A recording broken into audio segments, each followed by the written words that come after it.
if God give me breath for 20 more years, I see myself changing the world. Because my thought patterns are so opposite of what's the norm. Really? So I would have to change the world, or I have to be changed by the world. How does it work with Suge and everything?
Music has been around for a long time.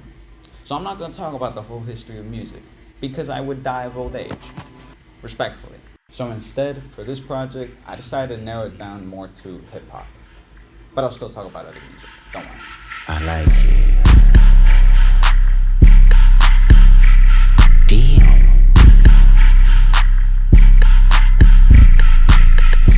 Our story starts in the late 1970s in beautiful Bronx, Chicago. DJ Kool would set up what is the foundation of hip-hop today. From breaking, to sampling, and then to rap. Beat the system like the gang don't work. I called on niggas but they name don't. On God. I recommend reading this article if you want to know more about it, because I would be really stuck on this topic for a while. But there's no denying that the influence that DJ Kool had wasn't tremendous. If it wasn't for his twin turntable method and his MCing on the mic, we wouldn't have what rap is today, you know? In the late 1970s, the first rap pioneers would emerge and release their music. But there was one song specifically that shifted this from a subculture movement in the Bronx to a worldwide phenomenon. Enter the Sugar Hill Gang. Here's Wonder Mike, Hank, and Master G, the Sugar Hill Gang. The hip, you don't stop. Rock it out, baby, rubber to the boogity bang bang, the boogie to the boogity beat. Now what you hear is not a test. I'm rapping to the beat, and me, the groove, and my friends are gonna try to move your feet. You see, Rapper's Delight would be the first rap song to be considered commercially successful, and it was the song that started a movement. This would create a domino effect that gave birth to many of the rap pioneers that we know today, from NWA to EPMD, Slick Rick, the Beastie Boys, Eric B. and Rakim, and many more. In between the late 80s and 90s, this would be considered the golden age of rap and hip hop, where I don't even have to explain it. It's the golden age, okay guys? Entering the 21st century though, is where things start getting a bit weird, to say the least. More on that later. However, today, rap has had a fucking year. Holy shit. From Kendrick Lamar's GNX to Doechie's Alligator Bites Never Heal, Tyler the Creator's Chromacopia, Ray Vaughn's The Good, The Bad, The Dollar Menu, bro. Like, oh my god, bro. Fuck. I know I'm dick riding like crazy, bro, but like, even Schoolboy Q, bro. Schoolboy Q with Blue Lips, like, holy shit. To an extent, Joey Badass came back too, but like, nah. This year has been amazing for hip hop. Being a rap fan right now is fucking awesome, bro. Being a fan of hip hop is just the best right now. I'm gonna be real. As much as I'd love to talk about how awesome hip hop has been this year, I do have to transition into what I mentioned earlier. I don't know if y'all like think about this as well, but to me, there was a period where rap sort of lost itself and it became something that just wasn't it, you know? I don't know how to explain it.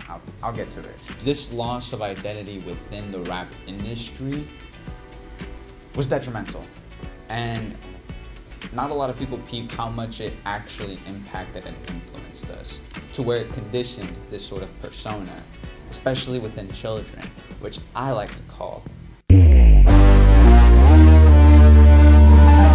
All-American Fuckboy, Chapter 1, Toxic Romantic. I love bad bitches, that's my fucking problem. And yeah, I like the fuck, I got a fucking problem. I love bad bitches, that's my fucking problem. And yeah, I like the fuck, I got a fucking problem. I love bad bitches, that's my fucking problem. And yeah, I like the fuck, I got a fucking problem. If finding somebody real is your fucking problem, bring your girls to the crib, maybe we can solve it. Now, don't get me wrong, that song is fire, okay? But I was 7 when it came out. And a lot of us were like near that age, you know, in my group, this class or whatever, you know? So like, yeah, I would bump that shit unironically. And some of the shit I didn't even know what it meant, you know, because I'm fucking 7, you know? But dude, it was such a baller ass beat, you know? I'm gonna be like, it was just a dope ass song. But there were a lot of songs during this time period that pushed this sort of influence, you know? And it's cool, it's whatever. But when you start peeping it, especially as a kid, it can be harmful. It's funny seeing how times have changed, because obviously these 3 motherfuckers aren't ever gonna get back in the studio again, most likely. Now, am I saying that they didn't want to make the song together? No. They probably did, you know, because it is a hard song, okay? But the underlying factors of how it was released are important to peep. Because at the end of the day, A$AP Rocky made this song and released it because he needed a hit for his album. There was a lot of pressure. Everyone wanted him to deliver some shit that, bro, honestly, he did, but he was put under a lot of pressure, you know? So it's funny to see like these insecurities and factors come up, even with people as big as they seem.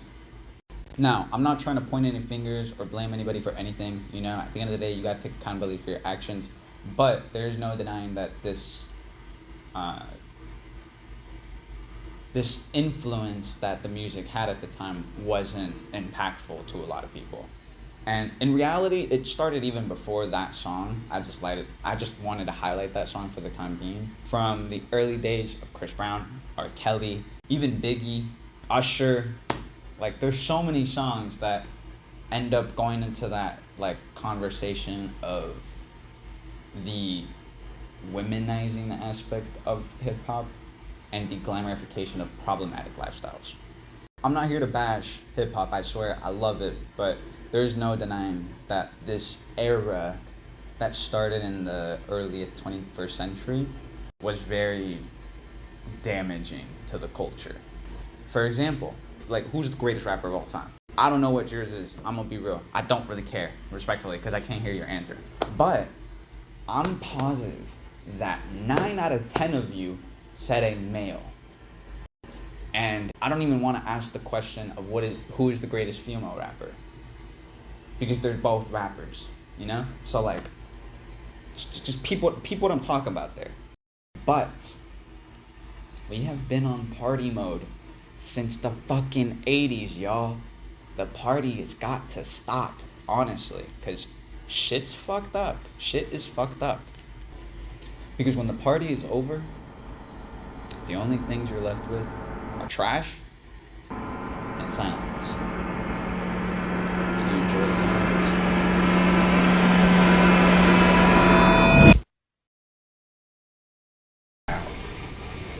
So, let's start with introductions, alright? You ain't gotta look at the camera, my fault. That's just the thing I do. I'm here with Jack. I'm Juan. Let's go. Alright, Juan. What is the earliest encounter you've had with music? Okay. It's this Mexican song. My mom would play it hella, and I would be in the kitchen, damn near. Or she would be in the kitchen, sorry. And I would be just in the living room watching TV or some shit, you know? And so we had this boombox type of speaker down there. And that's actually where I ended up That's why I ended up getting my own. Like I got my own type of. You've seen it before. I used to have it in high school. Yeah, bro. It's pretty fucking big, dude. I remember you recorded your voicemail on that, bro. Do you remember when we recorded our voicemails? did, You, like, played, like, weird ass. Oh my songs god. and that? Is it still it? I think it's still it. It should, but I don't know if Yeah. I don't know if it'll play it because my line is disconnected. Yeah, But yeah, how old were you when this happened? The library? Wait, hold on. How old were you? okay, For so starters. like this was before my mom had left. So this was like So you gotta be pretty fucking. I was super young. I don't even know how I remember this. I literally remember being in diapers and shit, you know? I didn't even have pants on doing this for some reason. Fucking, I was like 3, I You were, like, think. 3? Yeah, Damn, like 3. And I remember she played this song. It's called Inténtalo. I actually used to play it. Sing it. I'm not singing that Sing it shit. for us. No, I'm not singing that shit. I used to play it in my car, bro. Let me hear it again. Yeah. You're gonna know it once because you literally like, you're gonna know which one I'm talking about. Your mom used to play this? Yes. In the kitchen, like, when she would cook or whatever, bro. What the fuck? This is not what I was expecting. I know. I was like, where the tubas at, bro? I was like, what the fuck? So yeah. This song though was crazy It's for like, poppin'? yeah, dude, like Mexicans love that fucking song, bro. It is a fire song, honestly. But Do you remember when it came out? dude, I don't even know. But Is it old or is it? It seems like. Oh, dude, it's super old, bro. Oh, really? Like, Oh, cause yeah. like, that shit came out before I was even born. So, like, Actually, some no. Mexican 80s No, it music? didn't. No. It's not from the 80s. It's not. It's not that old. That actually. old is like early 2000s or what? Yeah. So what, did that like inspire you to like listen to more music? Or No, that's just the earliest memory. That's just I like the have early of me. music. Yeah. Just like jamming to a song that you fuck Exactly, with. yeah. So like my mom would be playing music and shit like that on that boombox, and then like, you know, she would like, she'd do that when she was cooking. I kind of peeped the type of music she liked music like that, like music that you would dance to. Yeah. You know, she loved going out. She was kind of more out really than actually at home, and fucking, she played it. I just remember climbing up onto like a countertop like that, and then I was literally just like banging my ass. Like I was just like dancing and banging my Damn, ass. bro, you're shaking that shit. I was literally shaking No, shit, bro. literally. I was shaking that shit, bro. Bro, since a jit, man. You were Since since the you was in shit, I've been diapers. shaking it, bro. Diapers. For real, for real. What's up? Y'all ain't know that. Y'all. That's what I'm talking What do y'all know about that, really? I'm kidding. But yeah. So that was the earliest encounter I've had with music. Is that song Inténtalo. And I'm peeping right now. It says it came out in 2011. Low key. I do be smoking. I do be smoking. I do be smoking. I do be smoking. Shut up. Yeah, go ahead. So rude. Like, Why just- are you still talking? Yeah, who is That wasn't talking to enough, you, bro? Like what? We're just schizophrenic. Never mind. In Spanish is crazy. In Spanish is Dude, imagine. Okay, bet. Hold on. Yeah, mic is right here. Okay, bet. It's gonna be a lot of white noise. Hopefully not. But Not just my white noise. yeah, not just that white noise. That was funny. That was funny actually. But let's see. I need a script. No, we don't need a script. Perfect comedic timing. Yeah, for real. Let's see. Let's see. We don't need a script, bro. Yeah, right. So the whole Oh point. shit, it's rolling, right? It should. I bet. I should probably look better. I'll check real quick though. I'll check real quick just to make sure. Just to make sure. You ready? Yeah? No. No? Anyway, Yeah, fuck this shit. we're gonna start with this project already. I didn't really know exactly how to present this, but something that I am good with is telling stories, and that's what I'm gonna do, I guess. Tell a story. I don't exactly know how this is gonna look. We're just gonna yeah, bro. We're Yeah. literally just gonna yeah. Yeah, we don't really have a solid direction, but yes. Hold on. I mainly grew up listening to Mexican music, honestly, because like my dad, my mom, they were you know, I lived in a Hispanic household, so that's all we mainly bumped. My dad, though, however, did partake in the music of the Americas, you know. I swear. So What kind of stuff would he do? actually, he liked to he loved George Floyd. Not George Floyd. Fuck it. Wait. He loved. That's good. That's He cool. loved Pink Floyd. Pink He loved Floyd. Pink Floyd. Okay. Pink Floyd's fire. That's Like- not even like America though. That's like I know. But it's popular English in America. music, Yeah. you know, just English rock music. You know, like American like That style was like like rock. Yeah. Yeah. I would never have expected my dad to like Pink Floyd, you know? That, He's actually, my dad is my introduction to Pink Floyd, I'm gonna be real. That's cool. Even, you could call it basic, but I mean, it isn't his primary language. What album did he introduce you to? His favorite... What was his favorite one? His favorite song first was,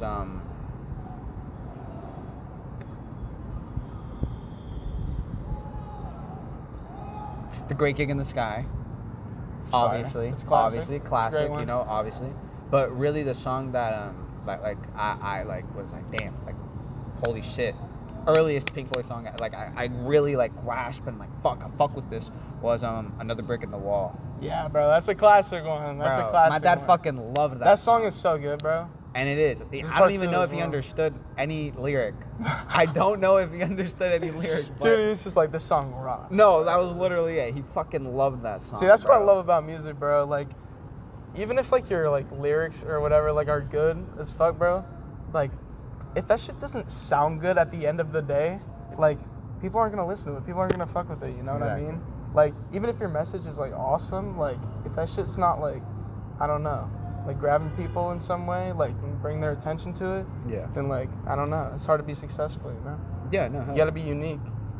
Check But, for sure, it's all good. No, yeah, I fuck with have you ever heard Money by them? Dude. I don't think so, no. Dude, it's sick, bro. They, like, sample, like, a cash register, bro. And then, like, they kind of use that on the beat. I have heard about the cash register. They like use it, like, as their beat, bro. Mm-hmm. It's sick, bro. The bass just goes crazy, bro. It's like, money. Like, it just goes crazy, bro. It's a little fire. That's dope. Mm-hmm. That's dope. Here, hold on. Let's play the song right now, actually. Do it. Hold on. Perfect time to segue into checking the camera, too. Oh, yeah. All right, bet. Hey, this is coming out cool. Hell yeah. Make sure you're getting my good side. Make sure you're getting my nutsack. Bro, that is my good side. My phone, I completely forgot about that. The amount of fucking time we just wasted just now. Now it can't be one cut. Not for real, though. I don't know how I feel about these fucking... Yes! So yes. good, bro.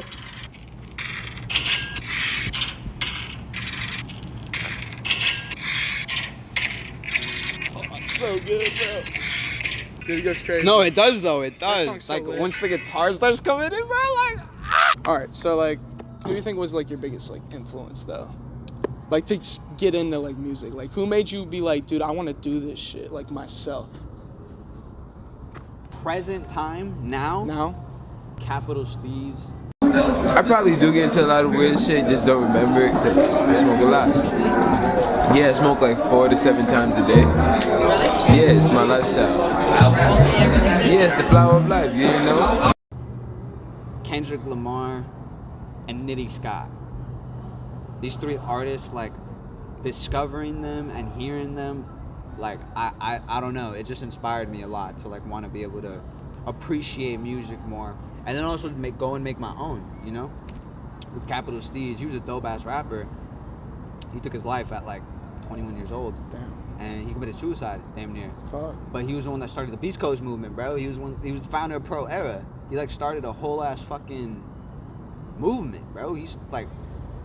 He was doing good, you know? He was doing good, but... You know, I don't know. He's just not here no more. That's crazy, you know? That's sad. And, like, yeah, it was Capital Steez. Really? I saw this video. I'm too in depth for simpletons who care about spinning rims, cause I got a liquid pen to rip your skin. Side note, this is a suicide note. With the charm to help the girl reduce a dry throat. And they basically were just performing one of the songs, which is off of Capital Steez's debut mixtape, the Yellow Tape. Yeah. But just seeing that these kids were, like, doing more than me, bro, like, that, like, influenced me. Like, I saw these kids... It made you believe, like, it was possible? Yeah. Like, I just saw that, and I'm all like, these were just some kids just having fun, like, but they're doing it, bro. Yeah. And I don't know. What he talks about in his music is fucking awesome. If y'all don't listen to him, listen to Capital Steez, for reals. She take my money. I ain't no singer. She take me money. Yeah. When I'm in need. It's no, literally, bro. That shit's fire. Trifling. Friend indeed. Oh, she a gold digger. Well, of a time. That digs on me. Dude, that shit's so fire. Now I ain't saying she a gold digger, but she ain't messing with no broke niggas. Now I ain't saying she a gold digger, but she ain't messing with no broke niggas. Get down,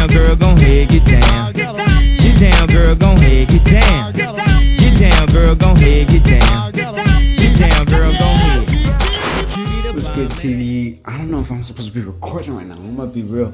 But I'm super fucked up and like I'm with the homies right now. So like I think I'm supposed to be recording, but I'm not 100% sure. But I don't give a fuck, bro. I'm gonna record because fuck you guys and fuck everyone else. Cause I don't know, bro. I'm lost. And I need help.